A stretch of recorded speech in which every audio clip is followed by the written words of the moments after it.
Hi everyone. Today we are going to talk about volume. This is going to be the last physical property of matter that we studied before our test right before Thanksgiving break. So far we have studied length in the metric system. We talked about temperature briefly in the metric system when we looked at the dry ice, and we took a look at mass in the metric system. So today and the next couple of days, we're going to study volume in the metric system. So let's take a look at this picture here. On the left, we have a bowling ball, and on the right, we have a balloon. How is volume different than mass for these two objects? Because volume and mass are two very different physical properties of matter. The bowling ball and the balloon have the same volume, but different masses. Why do you think that is? It's because volume is a measurement of how much space an object is taking up in our physical world. And you can see here that the balloon and the bowling ball are taking up the same amount of space on my table. So therefore, they have the same volume. However, their mass is different because mass is how much matter is in an object. So the bowling ball has more mass because it's heavier, while the balloon, which is lighter, has less mass. But they both take up the same amount of space. What tools are we going to use to calculate volume? We need a couple of different tools depending on what you're trying to get the volume of. If you're trying to get the volume of a liquid, then the only tool you'll need is a graduated cylinder. If you want to find the volume of a smooth or regular shaped object that has a clear length, width, and height, like a book or a cereal box or even your cell phone case or even your TV screen, that case you just need a ruler because you are going to calculate the length, the width, and the height. If you want to find the volume of an irregular shaped object or something that's rigid, you need a graduated cylinder and a calculator. In this case here, you're going to look for what we call displacement in order to calculate the volume of that irregular shaped solid. So what units do I need? For solids, it's every solid, whether it's a smooth, rectangular solid or an irregular solid. You need to use cubic centimeters. How do I come up with cubic centimeters? That's what this 3 is here, cubic centimeters. It's a centimeter times a centimeter times a centimeter. And we get centimeter cubed. Again, centimeter 3 times. We call this a cubic centimeter. Liquids, any liquids, it's going to be in milliliters or liters. When we use our graduated cylinders, they're all going to be calculated in milliliters. I do have one graduated cylinder for liters, and you will see how large that is because there is 1,000 milliliters in 1 liter. Let's take a look at this short video. Hey, why did Sally not finish her glass of water with those 8 ice cubes in it? It was 2 cubed. Volume is the amount of space that an object takes up or occupies in the 3-dimensional space where we live. Now, do not confuse an object's volume with its mass. Let me just turn the volume up there.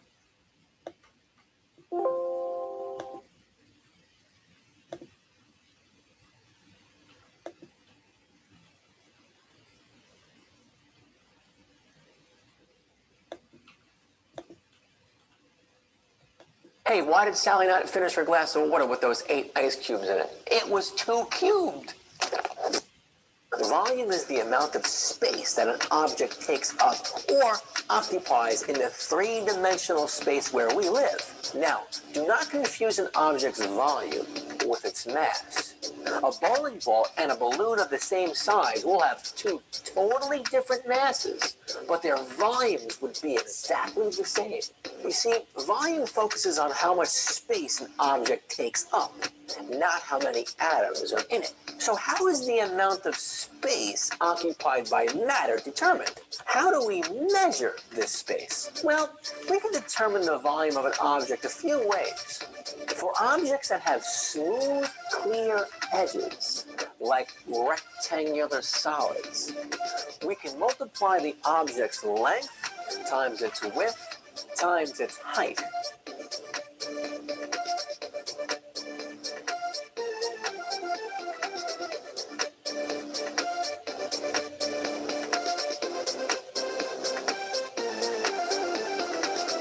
This object here has a volume of 126 centimeters cubed. This 3 above the centimeter unit is for the 3 dimensions of space the object takes up: length, width, and height. Now, measuring the volume of liquids is much easier. If we pour liquid into this graduated cylinder, the liquid's volume can be determined simply by reading the space it takes up here in milliliters.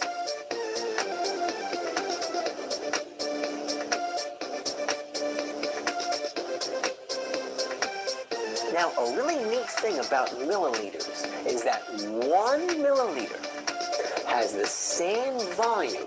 It takes up the same space as 1 cubic centimeters. So with this in mind, we can determine the volume of a solid object using this same graduated cylinder. But why would I want to do that? Well, for objects with irregular or weird shapes, where a ruler just wouldn't work, we can plop them into a graduated cylinder and see how much the water moves or is displaced. This is called water displacement. If I wanted to calculate the volume of this object here, I can first fill up this graduated cylinder with a known amount of water, let's say 50 milliliters. I can then plop the object into the cylinder and see how much water is displaced from the original 50 milliliters. Oh, look here, the water moved up to 56 milliliters. So now what's the volume of the object? Well, it's not 56 milliliters, because that would be including the original sample of water that I used from the beginning. What we do is subtract the initial volume of 50 milliliters from the new volume of 56 milliliters and get 6 milliliters. But even now, that's still not the answer. We measure liquid volumes in milliliters, but our object is a solid, so we have to quickly convert our units from milliliters into cubic centimeters. And since 1 milliliter equals 1 cubic centimeters, 6 milliliters equals 6 cubic centimeters.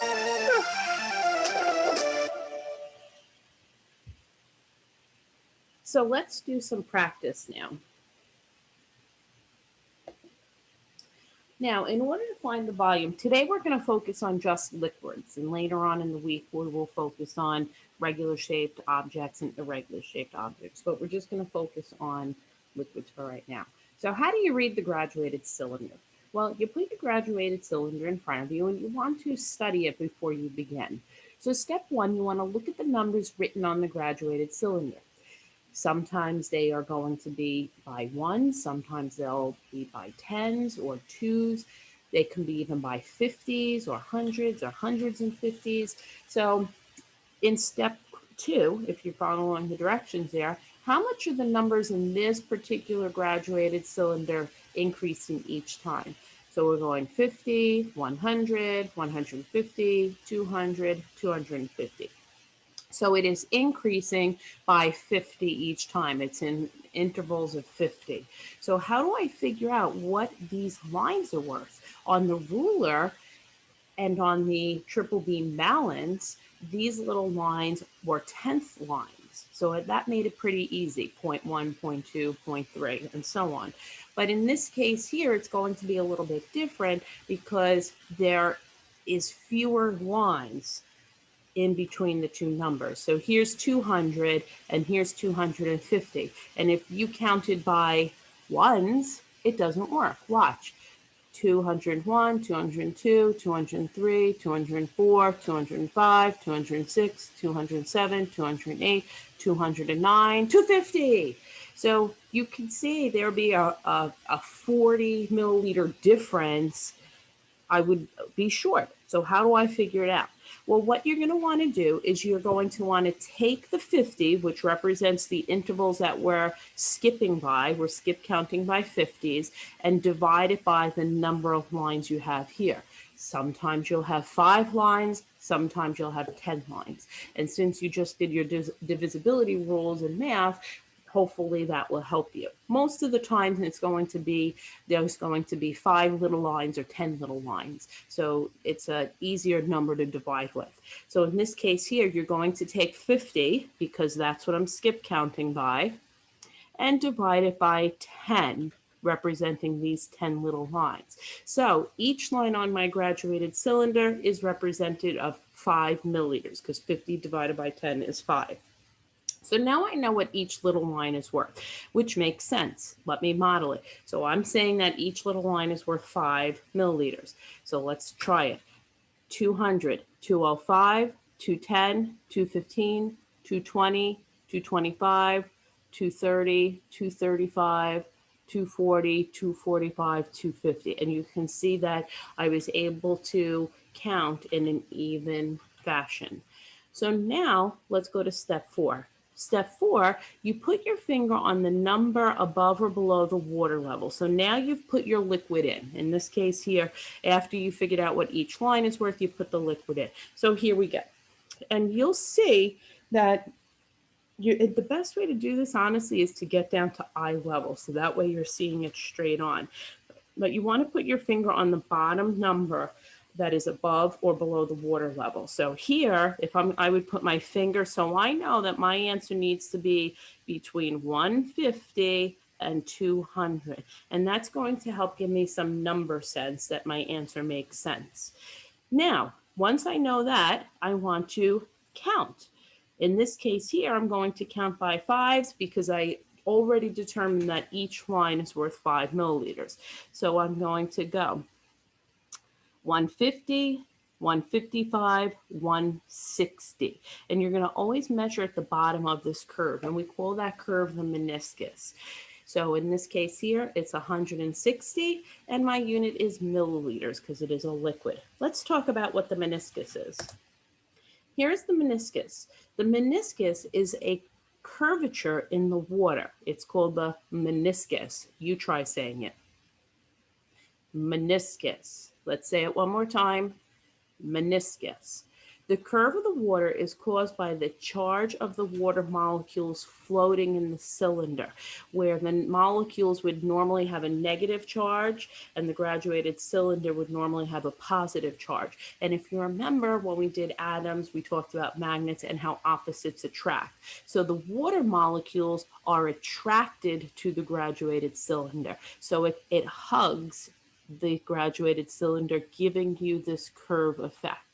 Well, when you read the meniscus, you want to make sure that you are always reading from the bottom of the meniscus. That way you get the most accurate answer. And you can see here, you always want to get down to eye level. You go down to the graduated cylinder. You don't want to hold the graduated cylinder in your hand because sometimes your hand can be a little bit shaky. So you want to put it on a flat surface, just like the triple beam balance, and you want to read it at eye level. Make sure your eye is at the same level as the water level, otherwise you might not get an accurate answer. So let's try one. Take a look at this liquid here. What is the volume of the yellow liquid in this graduated cylinder? If you said 20 milliliters, you are correct. How did I know that? Well, the first thing I want to do is figure out how am I skip counting on this graduated cylinder. So here we have the 21. And now you can see how it's right there on the meniscus. Here's the bottom of the meniscus right here. And this is hugging up the top. So it's going to be 21. Let's take a look at some samples and see how you do. So here we have 10 milliliters. You have 20 milliliters. How many? So we're skip counting by tens. How many little lines do we have? Let's count. 1, 2, 3, 4, 5, 6, 7, 8, 9, 10. There are 10 little lines. So 10 divided by 10 is 1. So each little line is worth 1 milliliter. So we count 10, 11, 12, 13, 14. There's 14 milliliters in this graduated cylinder. Let's try the next one. Again, we are skip counting by 10. Okay, very good. Let me count how many little lines I have here. So I'm counting 1, 2, 3, 4, 5, 6, 7, 8, 9, 10. There are 10 little lines. So 10 divided by 10 equals 1. So each of the lines on here are worth 1 milliliter. I'm ready to count. So here I am at 40, 41, 42. So the volume of this liquid is 42 milliliters. Don't forget to put ml. We want to make sure that we dress our numbers with the appropriate units. Let's take a look at this one here. Here we have 25, 50, 75, 100. So we are skip counting by 25s. How many little lines do we have? 1, 2, 3, 4, 5. So there are 5 little lines. So 25 divided by 5 is what? If you said 5, you are correct. So let's count. 75, 80, 85, 90. This graduated cylinder C, has 90 milliliters of liquid in it. Let's take a look at graduated cylinder D. Here we have 100, 200, 300, 400, 500. So we are skip counting by hundreds. Let's take a look at how many little lines we have. We have 1, 2, 3, 4, 5, 6, 7, 8, 9, 10. So there are 10 little lines. So 100 divided by 10. How much is each line worth? If you said 10 milliliters, you are correct. So let's count. 200, 210, 220, 230, 240, 250. 250 milliliters. Let's go on to the next slide and do some more examples. So here in graduated cylinder E, I look at my markings and we are skip counting by 5s. And I have 1, 2, 3, 4, 5 little lines in between. So 5 divided by 5 equals 1. So each little line is worth 1 milliliter. Now we are ready to count. 40, 41, 42, 43. So graduated cylinder E is worth 43 milliliters. Let's take a look at F. In F, we are skip counting by 20s. 20, 40, 60, 80, 100. How many little lines do I have? Let's count. 1, 2, 3, 4, 5, 6, 7, 8, 9, 10. So I am skip counting by 20 with 10 little lines in between. How much is each line worth? If you said 2 milliliters, you are correct. So let's skip count by 2s. 20, 22, 24, 26, 28, 30. So this medium length line is going to be the 10 mark. So 20, 30. Let's keep going. 32, 34, 36. F is 36 milliliters. Let's take a look at G. In G, our markings are skip counting by 5s. 5, 10, 15, 20. How many little lines are there? 1, 2, 3, 4, 5. So we have 5 divided by 5. How much is each little line worth? If you said 1 milliliter, you are correct. We are now ready to count. 15, 16, 17, 18. 18 milliliters. Let's take a look at our final example before I give you some to do on your own. In this example here, we are skip counting by hundreds, 100, 200, 300. How many little lines are there? 1, 2, 3, 4, 5, 6, 7, 8, 9, 10. So even though you may already know the answer to this one, let's see what each little line is worth. So it's 100 divided by 10. How much is each little line worth? If you said 10, you are correct. Each little line is worth 10 milliliters. And in this example here, we are at 100 milliliters. Okay, now it's time for Miss Spence's science experiment. Your homework is to do the slides that have the yellow star. Do not do the slides with the gray star. So I'll show you here. Star, star, star, star. That gives you 4 slides. The rest of them are going to have the gray clouds on it. Those ones you do not have to do. We want to see who's watching the video all the way through.